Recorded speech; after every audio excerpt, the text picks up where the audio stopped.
Welcome to Gray Overload. I hope that you're having a better week than what AMD is doing with their launches of the 9000 series. We're going to focus on the 9900X and the 9950X. And first, we're actually going to talk about the good things of it. We got to start someplace, right? And I think the best part about these is they seem to really excel on some of the more server-based workloads, and those workloads seem to do really well on Linux. So if you're running in that scenario, let's say you're doing, more running more server type workloads, and you want to see the performance benefit, this is the processor that is suited for that at this time. So I'm guessing these EPYC processors will do pretty well. Now, Zen 5, I want to mention a few things. Zen 5 seems to have been, kind of delayed a little bit from where it was currently, and there may have been some problems with that release, but where AMD is in a conundrum now, where they're at based upon the releases and the reviews of what has happened here with these two, with actually the whole 9000 series. But we did not see the uplift that AMD had said in their own marketing slides. And this is where I think AMD just has to go, marketing, you have not put our products in the best light. You're gone, right? I think that is where AMD kind of needs to go with the marketing department. It's sad to see. It was salvageable. You could have worded it a lot of different ways. You could have put it at, we're redoing the architecture. There's not going to be as big as uplift, and you could, very, very much, basically said it's kind of like the same performance as Zen 4, which it's very close in a lot of applications in that scenario, especially gaming.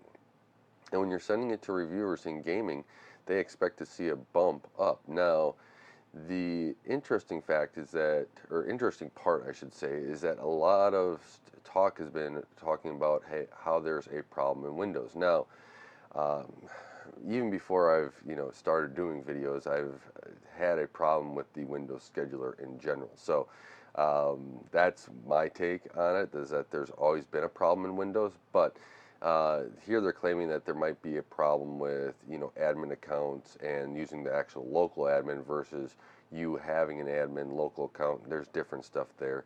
I've dealt with that with testing software, etc., trying to find different performance issues and bugs depending upon the software I've been developing on. But that should not explain and should not be the sole cause and should not be the way users are going about using their product, right? If there's a problem in Windows, AMD and Microsoft are going to have to iron that out.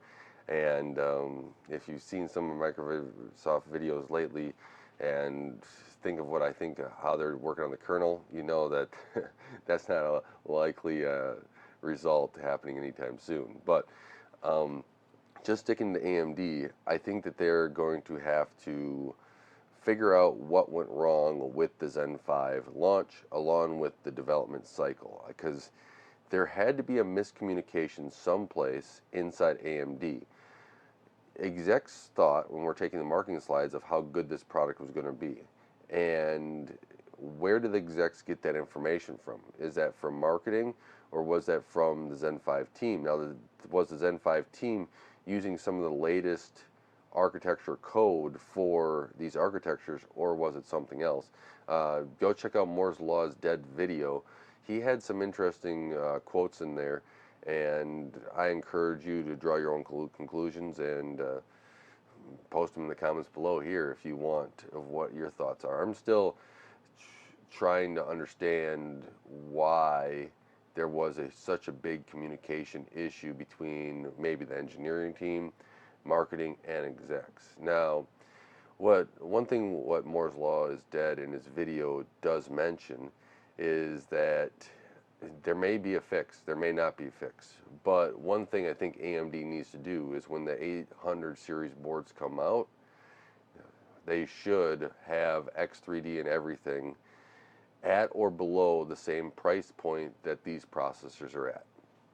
And you're going to have a lot of sales, I think, for these processors in the server market. I think that they're going to do They're, be when they're available, people are going to buy, businesses I say are going to buy it, and they're going to be able to enjoy that performance gain, especially if their tasks are running on Linux. So I don't think that that's going to be a big selling point. But the selling point of kind of a launch or kind of igniting Zen 5 processors here is for the user markets, gaming markets, that now are unenthused about these processors, right? Because now you've just sold your cheaper processors, your last gen processor, and maybe you want to clear out stock. That's fine, but you're just going to you're leaving the door open for Intel, and if they were ever to get their, what is it, Arrow Lake out? And so what is that leaving for you in the marketplace, right? If you can't beat out your old processors and be significantly, a recommendation there, where's that going to leave you? And I get AMD's a business and they want to make money, and I'm thinking of it as both sides, right? When I go through and I start thinking about, how would I want this processor to go out if I own the company, and then as a user, what would I like to see? And I think those two kind of have to meet in the middle, because we know the customer wants the cheapest possible product for the most performance, and we know the company wants to have the most expensive that they can charge for the product while still selling enough to make a lot of money, right, and have a good margin, right? Those two have to come together. And I think in this instance, with how this launch goes, I think the price is still too high. I'm looking for a machine, and now I'm just not enthused with what Intel has out, with with all their problems lately, and what AMD just released. I'd like to upgrade this Threadripper, but it's just like, okay, I guess I will wait here until something is intriguing, and maybe that is an X3D product. So, I'm looking for something that's more workstation type, to be able to do video editing and all that stuff, coding, stuff that I do on my machine. And plus, I like to play a game every now and then. So when it has to do that, I like to see the 3D V cache. Hopefully it's on both CCDs on a 16 core. I like a little bit more cores, but maybe it's a 16 core with V cache. You do a 12 core V cache on both dies, 8 core V cache.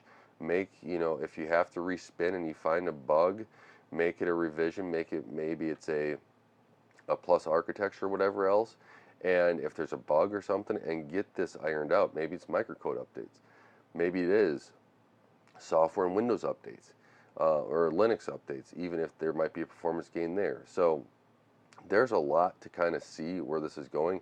I'm not blaming this on one item. I don't think that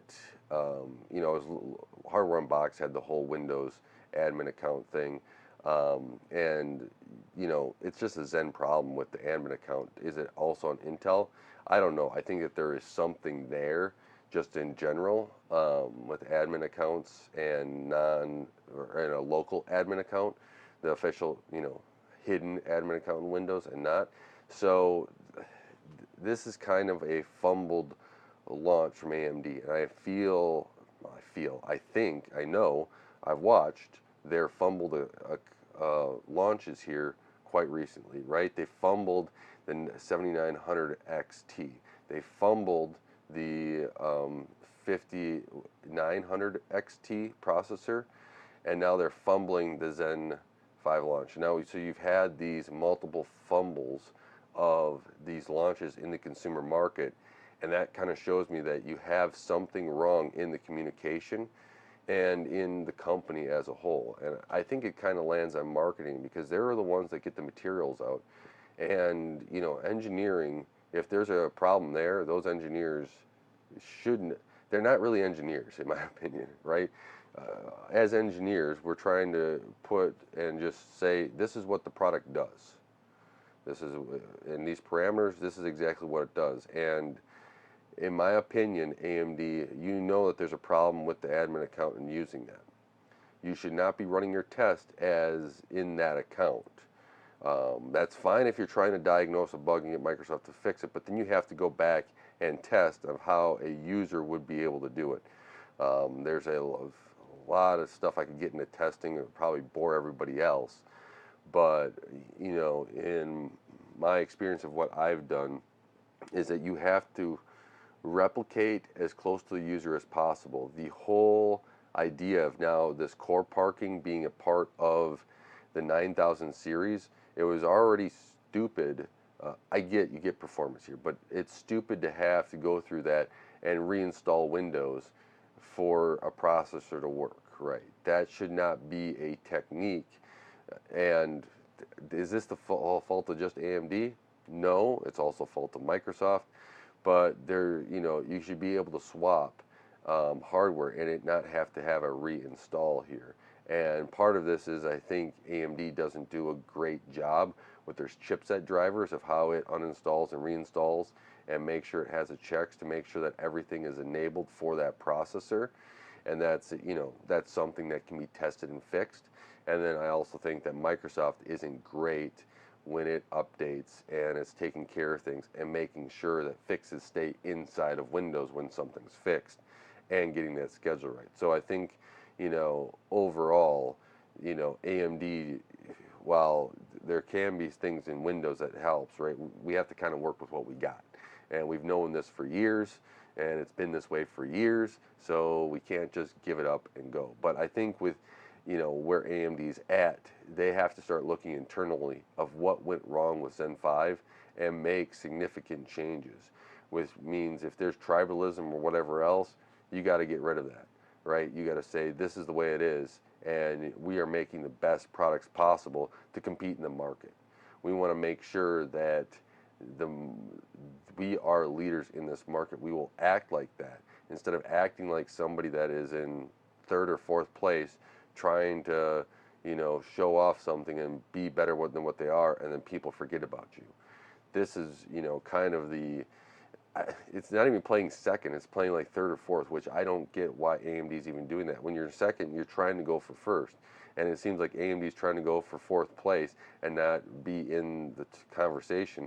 And Intel's just fumbling over their feet, trying to be in fourth place as well. And nobody wants to lead this market, which is mind-boggling to me that we're in a position where it's just like, what processor would you get right now? If I'm a gamer, I'd probably get the 7800 X3D. That's the processor I would get. If I'm, doing a lot of video editing work and I need a computer, I'd probably pick the cheap 7950X. I'd probably go that route. Maybe the X3D if I wanted to play with that and the core parking and gaming. But the 9950X, while it does seem to have some uplift in some areas, I think it comes down to price right now. And that is a predicament that a company does not want to be in, because when you release a new product, you want that product to not be the one that, or you want that one to be the one that takes, the recommendation. Says the old product, the uplift for the price is well worth it, and that's not where we're at. And so I think these processors will have to come down in price unless AMD finds a fix and they were able to get everything retested. But I think your 800 series boards, AMD X3D, that has to be at the same time and get everyone to kind of retest stuff on those 800 series boards to be able to do it. Now, I will say this, having a lot of these reviewers find the problems, I do like that side of reviews and getting what is out there to the users, saying that, hey, we've seen these problems. And that is with true independent reviews, I think that is the best side of things, because as users, we can know if we run into an issue, it's not just us. And I think that's the biggest issue with a lot of hardware, is that when people run into issues, they think it's them and something they did wrong, and not that it might be the hardware itself or a piece of software or whatever else that is being wrong. So that is a good side of the reviews that got out there this time, and that, even though that they're working with AMD did not say don't post these issues out there. They got out there. I think that's the best side of, this whole thing, is that we were able to see this. They didn't, tell reviewers hide this stuff. They were They're trying to fix it. They're trying to see what went wrong. And I think that is a good sign of things, but does not mean that this was a good product to go out and buy, and AMD needs to go and fix that. So I hope I was a little bit more positive in this one than my last uh, 9000 series video.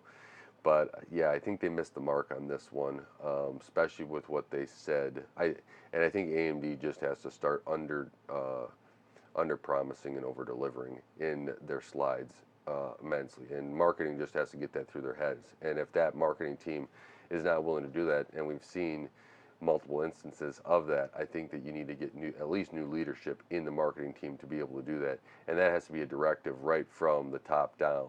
And if the top down is not doing that, the executives, you know, executives already make a lot of money, so I don't feel sorry for them, especially with their packages that they get when they leave. As they shouldn't. They're doing a bad job, right? You're leaving the company. You should not get a package, in my opinion. But show me if you're retiring and you did a good job, maybe yeah, that's fine. But when you're having mess ups like this, somebody in the C levels should be responsible.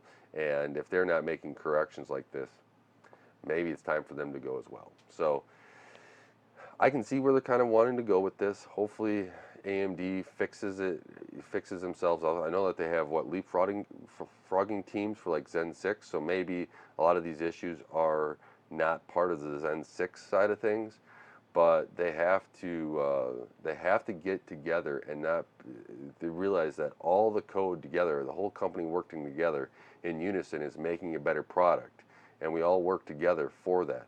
It's not our group that is making the better product, but we are all part of the organism that makes the body work, um, and I don't think that they're thinking that way. So with that, that's me rambling about this for long enough, but let me know your thoughts in the comments below, what you think. Hopefully, yeah, like I said, I was a little bit more positive about this, but there's things to work on, and I'm not recommending these chips until I see at least, hey, there's microcode fixes or something else that actually gets them to where their slides are. Because I think that what you have to at least do is meet your slides that you were telling everybody is going to be this much better over your last generation. And I just don't get why they couldn't do that. With that, I thank you so much for watching, liking, subscribing, hitting the bell icon, and watching on one of my videos. That really does help out the channel. And until next time, God bless.